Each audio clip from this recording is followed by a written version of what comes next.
વાર્તા સાંભળવી એ માત્ર સમય પસાર કરવાનું સાધન નથી. એ તો જીવનને નજીકથી સમજવાનો એક રસ્તો છે.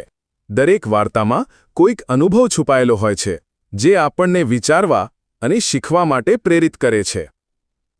સાંભળવાથી મન શાંત થાય છે, ચિંતા ઘટે છે અને નવી ઉર્જા મળે છે. વાર્તાઓ આપણને બીજાના જીવનમાંથી પાઠ શીખવે છે, જેથી આપણે પોતાનું જીવન વધુ સારું બનાવી શકીએ. આજની વાર્તા. હું ક્યારેય કોઈની સ્પર્ધા કરતો નથી. મિત્રો, આપણને ખબર છે કે અત્યારે સ્પર્ધાનો યુગ છે અને માણસ સ્પર્ધાને કારણે જ આગળ વધે છે. પણ આ વાર્તા એક એવા માણસની છે કે જે એમ કહે છે કે હું ક્યારેય સ્પર્ધા કરતો નથી. રમેશ અને રાઘવ બંને મિત્રો એક સાથે ભણવાની શરૂઆત કરી.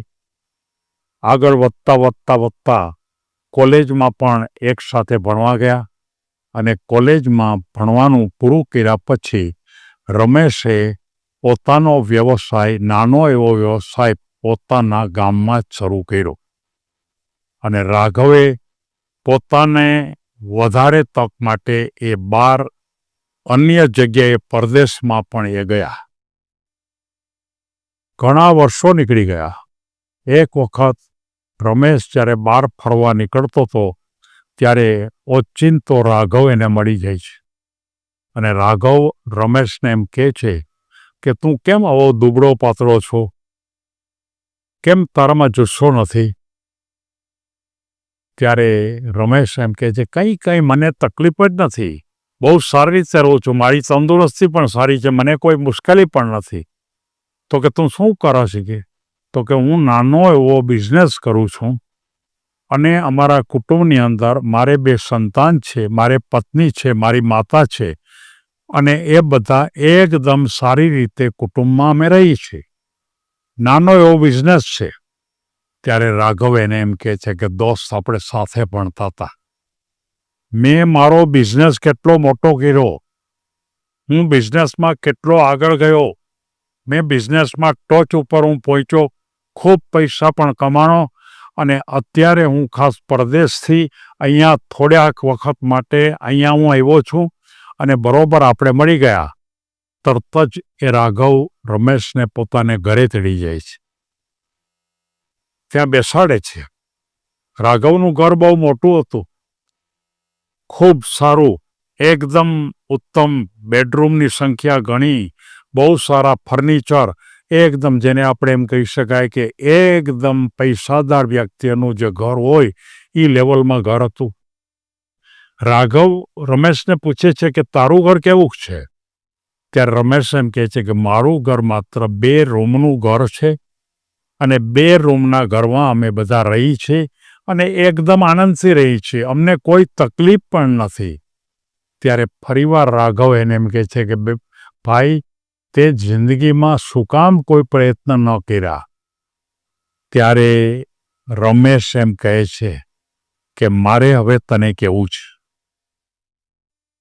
મેં જિંદગીમાં કોઈ દિવસ કોઈની સાથે સ્પર્ધા નથી કરી અને મેં નક્કી જ કર્યું હતું કે મારે કોઈની સાથે સ્પર્ધા કરવી નથી. હું મારી જાતે જ કુટુંબમાં રહીશ, નાનો એવો બિઝનેસ કરીશ, કુટુંબની અંદર ખૂબ આનંદથી મારા સંતાનો, મારા પત્ની, માતા એની સાથે હું રહીશ અને જીવનમાં આનંદ અને મજા સૌથી વધારેમાં વધારે લેવા માટેની મારી ગણતરી હતી. તો કે દોસ્ત, એનાથી સંતોષ તે નહીં લીધો? ત્યારે એમ કીધું કે સંતોષ એ મારા જીવનનો સૌથી અગત્યનો મંત્ર હતો. એટલા માટે કે મારા પોતાનું જ છે. મારું ઘર એ મારું પોતાનું છે. મારી પાસે નાની એવી ગાડી છે, મારી પોતાની છે. મારા બાળકો છે, મારા પોતાના છે. મારી પત્ની છે, મારી છે. મારા માતા છે, એ પણ મારો છે. ઘરમાં સાધારણ ફર્નિચર છે, એ પણ મારું છે. મારે કોઈની ગાડી પણ નથી જોતી, કોઈના જેવું મકાન પણ બનાવવું નથી, મારે કોઈના જેવા પૈસાવાળા પણ થવું નથી, મારે કોઈ જીવનની અંદર બહુ મોટી અભિલાષા પણ પ્રાપ્ત કરવી નથી, અને મારે માત્ર ને માત્ર કોઈની સાથે સ્પર્ધા કરવી નથી. હું જો સ્પર્ધા કરું અને મારા મિત્ર જેવી ગાડી મારે લેવી હોય તો કદાચ મારે સ્પર્ધા કરવી પડે. મારે તારી સાથે સ્પર્ધા શું કામ કરવી જોઈએ? મારે તારા જેવું મકાન જોતું નથી, મારે તારા જેવી ગાડી જોતી નથી, મારે પરદેશ જવું નથી, મને તો એ બહુ આનંદ છે. ત્યારે એ રાઘવ વિચાર કરતો થઈ ગયો કે ખરેખર રમેશ સુખી છે કે હું સુખી છું? કારણ કે રાઘવ પાસે તો ખૂબ પૈસા હતા, ખૂબ સંપત્તિ હતી, પણ જીવનમાં ચિંતા અને એકદમ જેને કહી શકાય કે વ્યસ્ત સમય, બધા માટે સતત આ ધ્યાન રાખવું, આ ધ્યાન રાખવું, આ બિઝનેસ પર ધ્યાન રાખવું, આની ઉપર ધ્યાન રાખવું. અને રમેશ કેટલો આનંદ કરે છે, રોજ બધા કુટુંબના સાથે બેસે છે, બહાર જવું હોય તો બહાર પણ જાય છે, નથી એને મોટી ગાડીનો શોખ, નથી મોટા ઘરનો શોખ. ત્યારે રાઘવ વિચાર કરતો થઈ જાય છે, ખરેખર રમેશ એને એમ કહે છે કે મને એમ લાગે છે હવે કે મારા કરતાં તું વધારે સુખી લાગે છે. ત્યારે રમેશ એમ કહે છે કે એ વાત પણ તારી ખોટી છે. તું તારી રીતે ખુશી છો, હું મારી રીતે ખુશી છું. તારા જીવનમાં તારે પૈસા જોતા હતા એટલે તને પૈસા મળ્યા, તારા જીવનમાં તારે ખૂબ મિલકત જોતી હતી એટલે મિલકત મળી, મારે કંઈ જોઈતું નહોતું માટે મને એ ન મળ્યું. જીવનના આ એક બહુ અગત્યનો પાઠ છે કે જીવનમાં તમારે શું જોઈએ છે.